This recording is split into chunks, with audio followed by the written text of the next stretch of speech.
کیا نئے القاب سے مولا نے پکارا۔ بسم اللہ الرحمن الرحیم۔ محترم سامعین کرام،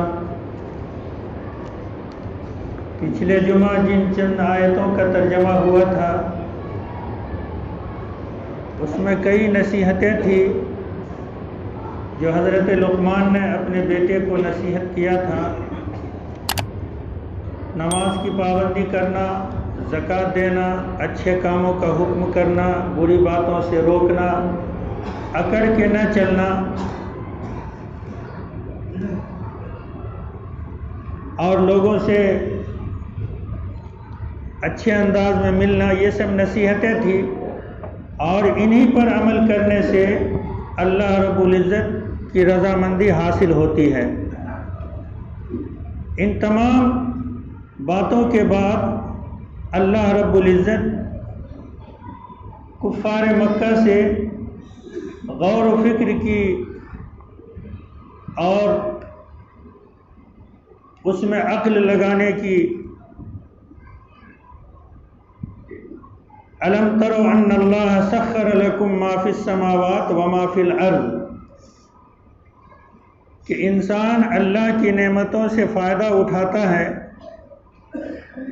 کھانے پینے سے لے کر چلنے پھرنے تک ساری ہی چیزیں اللہ کی نعمت ہیں۔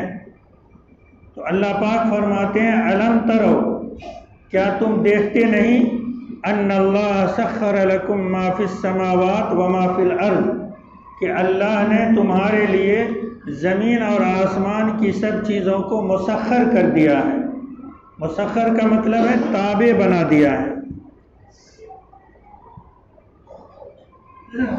آپ یہ کہہ سکتے ہیں کہ بہت ساری چیز ایسی ہیں جو انسان کے تابع نہیں ہے، اور اللہ پاک فرماتے ہیں کہ زمین آسمان میں سب چیزیں تمہارے تابع ہیں۔ تو تابع ہونے کا دو مطلب ہے، ایک تو انسان کے تابع اس لیے اس معنی کر کیا ہے کہ انسان اس کو آسانی سے حاصل کر سکتا ہے، آسانی سے اس پہ قابو پا سکتا ہے۔ دوسری وہ چیزیں ہیں جو انسان کے اختیار میں نہیں ہے مگر انسان کے فائدے کے لیے ہے۔ مثال کے طور پر ہوا، ابھی مجھ کو ٹھنڈی لگ رہی ہے اور ہوا چلنا بھی ضروری ہے۔ اگر میرے اختیار میں ہوا کو دے دیا جاتا تو ہم ہوا کو روک دیتے۔ کچھ لوگ ایسے تھے جن کو ہوا کی ضرورت تھی تو وہ ہوا کو چلنے کا حکم کرتے، تو یہ آپس میں بگاڑ ہو جاتا۔ بہت سارے پودے ایسے ہیں جس کے اوپر سورج کی کڑی روشنی نہیں پڑنی چاہیے، ہمارے اختیار میں اگر سورج کو دے دیا جاتا تو ہم اپنے فصل کو بچانے کے لیے سورج کی روشنی کو دھندلا کر دیتے۔ اسی کے بالمقابل اور کسی کے پاس کوئی دوسرا درخت ہوتا، دوسرے قسم کا پھل ہوتا، تو وہ سورج میں اور گرمی لانے کی کوشش کرتا۔ ایسی بہت ساری مثالیں ہیں۔ تو کچھ نعمتیں ایسی ہیں جو میرے اختیار میں ہے، جیسے دریا، سمندر، کنواں، زمین، یہ میرے اختیار میں ہے۔ ہم جیسے چاہے پانی کو سینچ لیں، جس ڈھنگ سے چاہیں پانی سے کسی چیز کو تلاش کر لیں، زمین پہ گھر بنا لیں، کھیتی کر لیں، راستہ بنا لیں، مکان بنا لیں، یہ ساری چیزیں ہیں۔ اوپر کی چیزیں ہیں وہ میرے اختیار میں نہیں ہے مگر میرے فائدے کی چیز ہے۔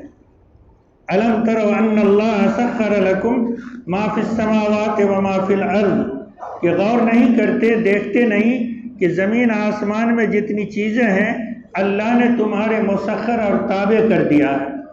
وَأَسْبَغَ عَلَيْكُمْ نِعْمَهُ ظَاهِرَةً وَبَاطِنَةً، اور اللہ تعالیٰ تمہارے اوپر ظاہری اور باطنی نعمتوں کو مکمل کر دیا ہے۔ ظاہری نعمتیں تو ہم سمجھتے ہیں کہ روپیہ پیسہ، زمین، مکان، باغیچہ، فصل، گاڑی، گھوڑا۔ باطنی نعمتیں کیا ہے؟ بہت ساری چیزیں ایسی ہیں جہاں ابھی تک انسان کی رسائی نہیں ہوئی ہے، اور ہے انسان کے فائدے کے لیے۔ ایک چاول کو لے لیجئے، تقریباً 100 سے زیادہ اس کے اقسام ہیں چاول کے۔ مچھلی کو لے لیجئے، جو اپنے آبادی میں مچھلی بکتی ہے، جو لوگ کھاتے ہیں تو تقریباً 15-20 قسم کی مچھلیاں ہیں، پتہ نہیں اور کتنے ہوں گے۔ پھل فروٹ کو لے لیجئے، بہت سارے پھل ایسے ہیں کہ انسان اس کو جانتے ہیں، اور اب تک نیا نیا پھل مارکیٹ میں آ رہا ہے جو بوڑھے بزرگ کبھی دیکھا بھی نہیں، جانا بھی نہیں۔ مثال کے طور پر شریفہ، جس کو سیتا پھل کہتے ہیں، یہ تو جنگلی پھل ہے، بھلے انسان کھانے لگے، اس کے اوپر ریسرچ کیا، اس کا مزہ اچھا لگا، اس میں فائدہ سمجھ میں آیا، لیکن ورنہ ہے تو یہ سیتا پھل ہے۔ اور یہ سیتا اور رام کی کہانی حضور پاک صلی اللہ علیہ وسلم سے پہلے کی کہانی ہے، چاہے وہ انسان ہو یا دیو پری جن ہو، جو بھی ہو، لیکن آج سے 1400-1500 سال پہلے کی کہانی ہے سیتا اور رام کی۔ تو راون جب سیتا کو لے کے بھاگا تھا تو ایسے جنگل میں گیا تھا کہ جس جنگل میں شریفہ کا ہی درخت تھا، اس لیے کتاب میں آپ دیکھیں گے تو اس پھل کا نام سیتا پھل ہے، جہاں سیتا یہی پھل کھا کے رہا کرتی تھی۔ اب آبادی میں آ گئی تو اس کا دام لگ گیا، اس کی قیمت بڑھ گئی، لوگ کھانے لگے۔ تو ایسے بہت ساری چیزیں ہیں، اسی کو کہا گیا وَأَسْبَغَ عَلَيْكُمْ نِعْمَهُ ظَاهِرَةً وَبَاطِنًا، کہ کھلی ہوئی نعمت اور چھپی ہوئی نعمت، جس کو انسان بہت ساروں کو جانتا نہیں۔ انسان اپنے بدن کے حصے کو لے لے، اس کے بدن میں کون کون چیز کیا کام کر رہی ہے اور اس کا انداز کیا ہے، اس کی مقدار کیا ہے، تو پھر انسان کے لیے یہ ایک چھپی ہوئی نعمت ہے۔ انسان اس آنکھ کی روشنی ہے، ایک ہی قسم کی دکھائی دینی چاہیے، لیکن فوری طور پر کون ہے ایسا، کتنے مشین اس میں فٹ ہیں کہ فوری طور پر انسان کو آگاہ کرتا ہے کہ یہ چیز گول ہے یا یہ چیز لمبی ہے، یہ چیز رنگ کیسی ہے، اس کی سفید ہے، لال ہے، کالا پن ہے۔ یہ اتنے سارے بلب ہیں انسان کے آنکھ میں کہ ہر بلب بیک وقت کام کر جاتا ہے کہ دکھائی بھی پڑ جانا، سمجھ میں بھی آ جانا کہ رنگ کیا ہے، بناوٹ کیسی ہے، سائز کیسی ہے۔ ناک کے اندر بھی ایسے ہی بدن کے پورے حصے میں دیکھ لیجئے، انسان اب سمجھ رہا ہے، ورنہ کڈنی کا معاملہ تو یہ ہے کہ 2 کڈنی انسان کے پاس ہے، بیک وقت دونوں کڈنی کام نہیں کرتا ہے، ایک ہی کرتا رہتا ہے۔ اتفاق ہے کہ اگر کسی کا ایک خراب ہو جائے تو خود بخود دوسرا کام کرنے لگتا ہے، انسان کو پتہ بھی نہیں ہے۔ حلق میں نالی ہے، کبھی کبھی انسان سرک جاتا ہے۔ یہ ایسی کون سی مشین ہے کہ سانس بھی چلتی رہے اور دانہ نگلا بھی جائے، آٹومیٹک سسٹم ہے کہ انسان جب لقمہ کو نگلتا ہے تو سانس والی نلی خود بخود بند ہو جاتی ہے، اگر اس وقت وہ بھی کھلی رہ جائے تو انسان لقمے کو نگل نہیں سکتا اور جینا دوبھر ہو جائے گا۔ یہ ایسی بہت ساری چھپی ہوئی نعمتیں ہیں جو اللہ تعالیٰ نے فرمایا وَأَسْبَغَ عَلَيْكُمْ نِعْمَهُ ظَاهِرَةً وَبَاطِنًا، کہ تمہارے اوپر اپنی ظاہری اور باطنی نعمتوں کو مکمل کر دیا۔ اللہ کی انسان جتنا کھوجتا چلا جائے گا، تلاش کرتا چلا جائے گا، تحقیق کرتا چلا جائے گا، اتنی ساری چیزوں کی معلومات انسان کو بڑھتی چلی جائے گی۔ اللہ تعالیٰ کا انعام اور اکرام گننے کے لائق ہی نہیں ہے، انسان سمجھ ہی نہیں سکتا ہے کہ اللہ کی نعمتیں انسان پر کتنی ہیں۔ پیدائش سے لے کے اگر غور کرنے کے لیے بیٹھ جائیں تو ایک منی کا قطرہ جس سے یہ بھولا بھالا انسان اور بہت ساری چیزوں کو قابو کر رہا ہے، آخر اس کے اندر کون سی کاریگری ہے، اس کے اندر کون سی حکمت ہے، یہ اللہ ہی اس کا مالک ہے اور اللہ ہی کی قدرت میں ہے۔ اب نتیجہ کیا ہے کہ جو اللہ اتنی ساری قدرت کا مالک ہے، وَمِنَ النَّاسِ مَن يُجَادِلُ فِي اللَّهِ بِغَيْرِ عِلْمٍ، کچھ لوگ ایسے ہیں جو اللہ کے بارے میں جھگڑتے ہیں کہ اللہ ایک ہے بھی یا نہیں، اللہ کی قدرت ایسی ہے یا نہیں، اللہ کی صفات میں یہ باتیں پائی جاتی ہیں یا نہیں۔ وَمِنَ النَّاسِ من یجادل فی اللہ بغیر علم، بغیر علم کے، بغیر جانے بوجھے، ولا ہدا، اور نہ کوئی اس کو ہدایت کی چیز ہے جو اللہ سے پوچھ کر انسان کو بتلا رہا ہے کہ یہ چیز غلط ہے اور یہ صحیح ہے، ولا کتاب منیر، اور نہ کوئی کتاب ہے اس کے پاس کہ جس کو پڑھ کے سمجھ کے انسان یہ کہہ سکتا ہے کہ اللہ کی قدرت سے یہ چیزیں باہر ہیں۔ کچھ لوگ ہیں کہ جھگڑا کرتے ہیں، لیکن ایسے لوگوں سے جو لوگ جھگڑتے ہیں، اللہ کے ایک ہونے کا انکار کرتے ہیں، وَإِذَا قِيلَ لَهُمُ اتَّبِعُوا مَا أَنزَلَ اللَّهُ، جب ان کو کہا جاتا ہے کہ تم اس چیز کی اتباع کرو جو اللہ نے اتارا ہے، کتاب، توریت، زبور، انجیل، قرآن مقدس، صحیفے، اس کی تم اتباع کرو، تو وہ نااہل، بے وقوف اس کے جواب میں کہتے ہیں قالوا بل نتبع ما وجدنا علیہ آبانا، نہیں، ہم تو اس چیز کی اتباع کریں گے کہ جس چیز پر چلتے ہوئے کرتے ہوئے ہم نے اپنے باپ دادا کو دیکھا ہے۔ انسان اس معاملے میں ایسے جواب دینے میں بے وقوفی کر جاتے ہیں۔ دین کا معاملہ جب آتا ہے، آج بھی بہت سارے مسلمان ایسے ہیں، چھوٹی چھوٹی آبادی ہے یا بڑی آبادی ہے، لیکن ان تک دین کا صحیح پیغام نہیں پہنچ سکا۔ ان لوگوں کے سامنے بھی دین کی بہت ساری باتیں نئی معلوم ہوتی ہے، اور وہ کہتے ہیں کہ ہم تو اپنے باپ داداؤں سے یہ سنتے چلے آ رہے ہیں۔ آپ پنجاب چلے جائیں، آپ راجستھان کے بہت سارے علاقے میں چلے جائیں، یا ہریانہ گڑگاؤں ایک بستی ہے، ہم وہاں گئے ہیں، چھوٹی آبادی ہے مسلمانوں کی، مسجد بھی ہے، لیکن گوجر کی آبادی زیادہ ہے۔ وہاں کے مسلمان دو چار چیزوں کو جانتے ہیں کہ یہ اسلام کی نشانی ہے، داڑھی بھی نہیں رکھتے ہیں، شادی بیاہ میں دھڑلے سے ہندو کی طرح رسم و رواج کرتے ہیں، چھٹ میں ہاتھ بھی اٹھاتے ہیں، منتیں بھی مانتے ہیں، ان تک دین پہنچا ہی نہیں ہے۔ تو یہ دین کے معاملے ہم کہتے ہیں قالوا بل نتبع ما وجدنا علیہ آبانا، لیکن دنیا میں نہیں، باپ دادے کھساری اور مٹر کھا کے گزر گئے، آج لوگ پلاؤ گوشت کھا رہا ہے، اس میں نہیں کہتا ہے کہ باپ دادا تو یہ کھائے تھے ہم بھی یہی کھائیں گے، باپ دادے تو ایسا نہیں کیے تھے ہم بھی نہیں کریں گے، لیکن نہیں، اس جگہ پر ایک بات یہ ہے کہ ایک چھوٹا بچہ اپنے دادا سے پوچھا کہ دادا جان آپ اپنے زندگی کو یاد کیجئے، جوانی کی، آپ کی زندگی کیسے گزرتی ہوگی جبکہ موبائل نہیں تھا، بجلی بلب نہیں تھا، گاڑی گھوڑا نہیں تھا، اور یہ ساری چیزوں کو پوتا گنوایا۔ کہا بیٹے ہاں بات تو صحیح ہے، لیکن یہ تو ذرا سمجھو کہ ہمارے زمانے میں سچائی تھی، ہمارے زمانے میں چوری نہیں تھی، ہمارے زمانے میں بےایمانی نہیں تھی، جیسے آج تمہاری زندگی بغیر نماز کے، بغیر روزے کے اور فسق و فجور میں تمہاری زندگی گزر رہی ہے، بس ایسے ہی سمجھ لو کہ ہماری زندگی بغیر موبائل اور ٹیلی ویژن کی گزر جاتی تھی۔ تو یہ سوچنا ہے قالوا بل نتبع ما وجدنا علیہ آبانا۔ اللہ پاک فرماتے ہیں اولو کان الشیطان یدعوہم الی عذاب السعیر، کیا یہ لوگ شیطان ان کو جہنم کی طرف بلائے تو پھر بھی اسی طرف جائیں گے؟ باپ دادا کیا کیے تھے، باپ دادا کا دین کیسا تھا؟ ان کے پاس علم کم تھا، ان کے پاس علم کم تھا۔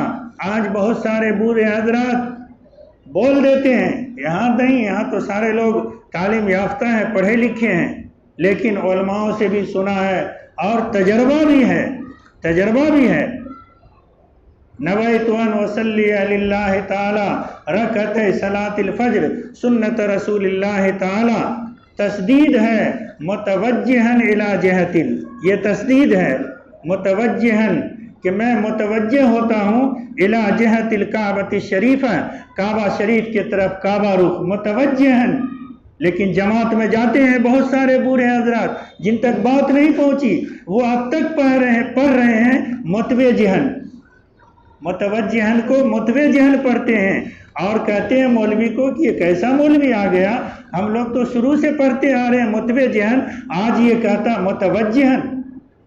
تو یہ علم نہیں تھا، اس لیے اب تو قرآن حدیث علماء حضرات مدارس جماعت تبلیغی اجتماع جلسہ جلوس یہ سارے ہو گئے. اب تو باپ دادے کے کردار کو چھوڑنا ہوگا اور یہ پرکھنا ہوگا کہ ان کا وہ دین پر کتنا چل رہے تھے اور دین سے ہٹ کے کتنا چل رہے تھے. اولو کان الشیطان یدعوہم الی عذاب السعیر، کیا شیطان اگر اس کو بلائے جہنم کی طرف پھر بھی چلیں گے؟ وَمَنْ يُسْلِمْ وَجْهَهُ إِلَى اللَّهِ وَهُوَ مُحْسِنٌ، اور کچھ لوگ ایسے ہیں جو اپنے آپ کو اللہ کے سپرد کر دیتے ہیں نیکی پر عمل کرتے ہوئے. فَقَدْ اسْتَمْسَكَ بِالْعُرْوَةِ الْوُثْقَىٰ، تو اس نے ایک مضبوط کھمبا کو پکڑ لیا ہے، اس نے ایک مضبوط قلعے کو پکڑ لیا ہے، اور وہ ایسا قلعہ ہے، ایسا کھمبا ہے جو اس کو نقصان اور گڑھے میں گرنے نہیں دے گا. وَإِلَى اللَّهِ عَاقِبَةُ الْأُمُورِ، اور آخری انجام تو اللہ ہی کے ہاتھ میں ہے. وَمَنْ كَفَرَ فَلَا يَحْزُنْكَ كُفْرُهُ إِلَيْنَا مَرْجِعُهُمْ فَنُنَبِّئُهُمْ بِمَا عَمِلُوا إِنَّ اللَّهَ عَلِيمٌ بِذَاتِ الصُّدُورِ. اے نبی، ان کا کفر پر جمے رہنا، ایمان نہیں لانا آپ کو غمزدہ نہ کرے، آپ فکر نہ کیجئے، یہ بھی اور ان کے پیروکار بھی سب ہماری طرف لوٹ کے آئیں گے. فَنُنَبِّئُهُمْ بِمَا عَمِلُوا، ہم ان کو خبردار کر دیں گے کہ دنیا میں تم کیا کیا کرتے تھے، دنیا میں تمہاری زندگی کیسی تھی، تم نے دین کو کتنا سمجھا تھا، دین پہ عمل کتنا کیا تھا. ان اللہ علیم بذات الصدور، اللہ تعالیٰ تو دل کی بھید کو جانتا ہے، جو ہم نے سوچا ہے ابھی کیا بھی نہیں ہے، کرنے کی طاقت بھی نہیں ہے، صرف ارادہ کیا ہے، اللہ اس کے انجام تک کو ابھی جان رہے ہیں. ان اللہ علیم بذات الصدور نمتعہم قلیلا ثم نضطرہم الی عذاب غلیظ، تھوڑے دن یہ فائدہ اٹھا لیں پھر ہم ان کو گاڑھے عذاب کی طرف، عذاب غلیظ، گاڑھے عذاب کا مطلب یہ ہوا کہ بہت زیادہ اور سخت عذاب کی طرف ان کو لائیں گے. وَلَئِن سَأَلْتَهُمْ مَنْ خَلَقَ السَّمَاوَاتِ وَالْأَرْضِ لَيَقُولَنَّ اللَّهُ، اے نبی آپ ان لوگوں سے پوچھئے تو صحیح کہ زمین آسمان کو کس نے پیدا کیا، تو وہ اپنی بت کا نام نہیں لیں گے، وہ کہیں گے لَيَقُولَنَّ اللَّهُ، اللہ نے پیدا کیا. اس کو تو جھٹلا ہی نہیں سکتا ہے. تو اللہ کے نبی کو کہا گیا قل الحمدللہ، اس کے اس جواب پر آپ کہیے کہ الحمدللہ. ایک اہم مدعا جو تھا، ایک اہم بات جو تھی، جو دونوں میں اختلاف کی وجہ تھی، کم سے کم اس کو تو تم مان گئے کہ اللہ ہی سب کچھ کو پیدا کیا ہے. اب تمہارے عقل کی بات ہے کہ تم یہ فرق کیسے کر دیے کہ خالق کوئی اور ہو اور معبود کوئی اور ہو. ایسا ہو ہی نہیں سکتا ہے. جو خالق ہوگا اسی کو معبود بننے کا بھی حق ہے. جس نے پیدا کیا عبادت بھی اسی کی جائے، جس نے سب کچھ کو بنایا رجوع بھی اسی کی طرف کیا جائے. یہ تمہارے سوچ اور عقل کا بھول ہے کہ خالق تو اللہ ہو اور معبود تمہارا بت اور تمہارے ہاتھ سے بنائے ہوئے تمہارے بت اور مورتی ہو. ایسا ہو ہی نہیں سکتا. قل الحمدللہ بل اکثرہم لا یعلمون للہ ما فی السماوات والارض، اللہ ہی کے لیے زمین اور آسمان میں ساری حکومتیں ہیں. ان اللہ هو الغنی الحمید، اللہ تعالیٰ غنی ہے، اللہ تعالیٰ غنی اور بے نیاز ہے. کوئی ضرورت نہیں. بندہ زکوٰۃ دیتا ہے، صدقہ کرتا ہے، یا نماز پڑھتا ہے، حج کرتا ہے، روزہ رکھتا ہے، اللہ کو یہ ضرورت نہیں کہ بندہ میری عبادت کرے تو ہم اللہ اللہ رہیں گے، ورنہ میرے اللہ ہونے میں کمی ہو جائے گی. نعوذ باللہ. اللہ تعالیٰ جیسے ہیں ویسے رہیں گے، سدا سے ہیں سدا رہیں گے. انسان کا اپنا فائدہ ہے، اللہ تو بے نیاز ہے. وَلَوْ أَنَّ مَا فِي الْأَرْضِ مِنْ شَجَرَةٍ أَقْلَامٍ وَالْبَحْرُ يَمُدُّهُ مِنْ بَعْدِهِ سَبْعَةُ أَبْحُرٍ. اب یہاں پر کہتے ہیں کہ وہ اللہ کتنی صفات کا مالک ہے. بندے کو دیا کیا گیا؟ آج تو ایک چھوٹی کتاب پڑھ لیے تو بس علامہ بن جاتے ہیں. اور لوگوں کی عادت ہے بہت ساری بات ایسی ہے کہ چھوٹے چھوٹے مسائل جو پہیلی کے شکل میں ہیں، کچھ پڑھے لکھے لوگ اس کو رٹ لیتے ہیں اور بڑے بڑے مولوی سے پوچھ لیتے ہیں اچھا بتائیے تو یہ مسئلہ کیسے ہے، جو بڑی کتابوں میں یہ پہلی نہیں ہے۔ اب وہ ہر جگہ ڈھنڈورا پیٹیں گے، اے بڑے علامہ بن رہے، ہم ایک مسئلہ پوچھا وہ نہیں بتا سکے۔ ارے اللہ کے بندے، علم ہی کیا ملا، پورے دنیا کے بارے میں اللہ تعالیٰ فرماتے ہیں کہ وَمَا أُوتِيتُم مِّنَ الْعِلْمِ إِلَّا قَلِيلًا، تم کو جو جتنا بھی علم دیا گیا ہے، چاہے انجینئر اور ڈاکٹر کیوں نہ ہو، بہت تھوڑا علم دیا گیا۔ دکونش یقے قطرہ در بحر علم، گناہ بینت پردہ پوشت بحلم، کہ اللہ کے علم کے مقابلے میں ساری دنیا کا علم ایک سمندر کا قطرہ ہے، کچھ بھی نہیں ہے۔ اسی کو اللہ فرما رہے ہیں وَلَوْ أَنَّ مَا فِي الْأَرْضِ مِنْ شَجَرَةٍ، اگر زمین کے تمام درخت کو اقلام قلم بنا دیا جائے، وَالْبَحْرُ يَمُدُّهُ، اور سمندر کو روشنائی بنا دی جائے، آگے فرمایا مِن بَعْدِهِ سَبْعَةُ أَبْحُرٍ، اس کے بعد 7 سمندر کو اور ملا لیا جائے۔ دنیا کے سمندر جتنے ہیں، ایک حصہ میں خشکی ہے، 3 حصہ میں پانی ہے، اس کے جیسا 7 حصہ اور ملا لیا جائے، اور دنیا میں جتنے بھی چھوٹے درخت سے لے کر بڑے بڑے درخت کتنے ہیں، جنگلات ہیں افریقہ میں، آسٹریلیا میں، سب کا قلم بنا لیا جائے۔ اللہ پاک فرماتے ہیں ما نفدت کلمات اللہ، اللہ کا علم اور اللہ کی کاریگری، اللہ کی حکمت جتنی ہے، لکھتے لکھتے قلم ٹوٹ جائیں گے، یہ سارے سمندر کے روشنائی خشک ہو جائیں گے، مگر اللہ کی حکمت اور علم کو کوئی لکھ نہیں سکتا۔ وَلَوْ أَنَّ مَا فِي الْأَرْضِ مِنْ شَجَرَةٍ أَقْلَامٍ وَالْبَحْرِ، کہ اگر اللہ کے حکمت کو، علم کو، اب دیکھیے اللہ تعالیٰ کے کتنا علم ہے، وَإِن تَعُدُّوا نِعْمَةَ اللَّهِ لَا تُحْصُوهَا، اللہ انسان کہتا ہے کہ ہم گن لیں گے، چاول، روٹی، کپڑا، مکان، اینٹ، پتھر، سیمنٹ، بالو، چھر، گٹی، اتنے نہیں گنیں گے، اس سے زیادہ کیا ہوگا؟ اللہ تعالیٰ فرماتے ہیں وَإِن تَعُدُّوا نِعْمَةَ اللَّهِ لَا تُحْصُوهَا، اگر تم میری نعمتوں کو گننا چاہو کہ انگلی پہ تو گن ہی نہیں سکتے ہو۔ 18,000 مخلوق ہے، ہم تو 2-4-10 کو جانتے ہیں۔ فرشتے کی تعداد کتنی ہے؟ بیت المعمور، آپ صلی اللہ علیہ وسلم سے صحابہ نے پوچھا کہ فرشتے بھی عبادت کرتے ہیں، فرشتے کے لیے کون سی مسجد ہے؟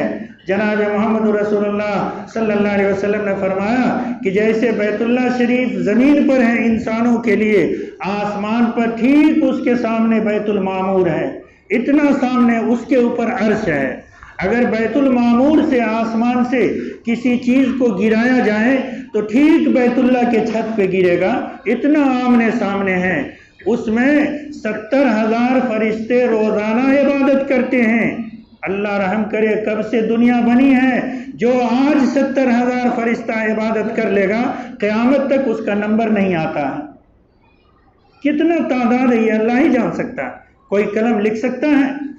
انسان کی بناوٹ کو لکھنا چاہے یا زمین کی پیمائش کو، ہوا کے چلنے کو، کسی چیز کے مزہ کو، کسی کے کرواہٹ کو، کسی کے رفتار کو، والخیل والبغار والحمیر لترکبوها وزینہ، کہ ہم نے گدھا، خچر، کشتی اس لیے بنایا تاکہ تم اس پہ سوار ہو جاؤ، وَيَخْلُقُ مَا لَا تَعْلَمُونَ، اور آئندہ ایسی چیز بھی بنائیں گے جو تم ابھی نہیں جان رہے ہو۔ ابھی تو انسان، کچھ دن پہلے ریل گاڑی چلی تھی، تعجب کیا تھا، اب تو میٹرو چل رہا ہے۔ کچھ دن پانی کا جہاز چل رہا تھا اوپر میں، اب تو پانی کے نیچے چل رہا ہے۔ کبھی ہوائی جہاز کے رفتار پہ تعجب تھا، اب تو راکٹ چل رہا ہے، پھر اور کیا سب ہے۔ تو اللہ کی علم کو، اللہ کی حکمت کو، اللہ کی نعمتوں کو انسان اگر پورے دنیا کے درخت کا قلم بنا لے، سارے سمندر کا روشنائی بنا لے، تو اللہ تعالیٰ فرماتے ہیں ما نفدت کلمات اللہ، کہ اللہ کی بات باقی رہ جائے گی اور یہ قلم اور روشنائی ختم ہو جائیں گے۔ ان اللہ عزیز حکیم، اللہ تعالیٰ غالب ہے اور حکمت والا ہے۔ ما خلقکم ولا بعثکم الا کنفس واحدہ، ان تمام باتوں کے بعد اب اللہ تعالیٰ فرماتے ہیں کہ تم سب کا زندہ کرنا، تم سب کا مردہ کرنا پھر مردے کے بعد زندہ کر لینا اللہ کے نزدیک ایک انسان کی طرح ہے کہ ایک دفعہ حضرت اسرافیل اللہ کے حکم سے سور پھونکیں گے، سارے لوگ مر جائیں گے، پھر ایک دفعہ کہیں گے کم بِإِذْنِ اللہ، اللہ کے حکم سے اٹھ جاؤ۔ جب سے دنیا بنی ہے، جب تک دنیا رہے گی، قیامت تک کے جتنے انسان ہیں سب ایک دم کھڑے ہو جائیں گے۔ اللہ کو کوئی مشکل ہے؟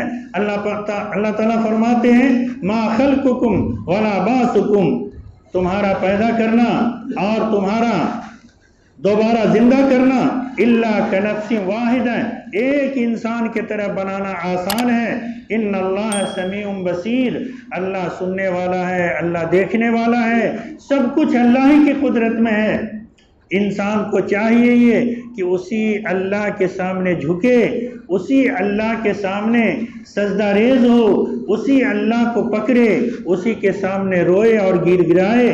انسان کی کامیابی اسی میں ہے، سمجھنے میں کوئی مشکل نہیں ہے۔ انسان دنیا کی چیز پڑھے لکھے نہیں ہے، نہیں سمجھ میں آتا ہے، لیکن اپنے آپ پر اگر غور کر لے، بار بار اللہ تعالیٰ کہتے ہیں کہ خود اپنی پیدائش پر غور کر لو، ایک دفعہ دن رات میں کم سے کم انسان اپنے بارے میں اگر سوچ لے تو یہ کاریگر، وہ انجینئر، وہ ڈاکٹر چلتے چلتے کہیں پہ جا کے عقل یہ کہے گے کہ نہیں، سب کچھ کا مالک اللہ ہے۔ اور جس دن اللہ پہ یہ بھروسہ ہو جائے، یہ یقین ہو جائے کہ اللہ ہی سب کچھ کرنے والا ہے، اللہ ہی کی ذات با اختیار ہے اور یہ ساری چیزیں انسان کے لیے ہیں، اس دن انسان کامیاب ہو جائے گا۔ اللہ سے دعا ہے کہ اللہ تعالی ہم سب کو ان باتوں پہ عمل کی توفیق عطا فرمائے، آمین ثم آمین۔ پیارا نبی، کتنا پیارا نبی، ساری دنیا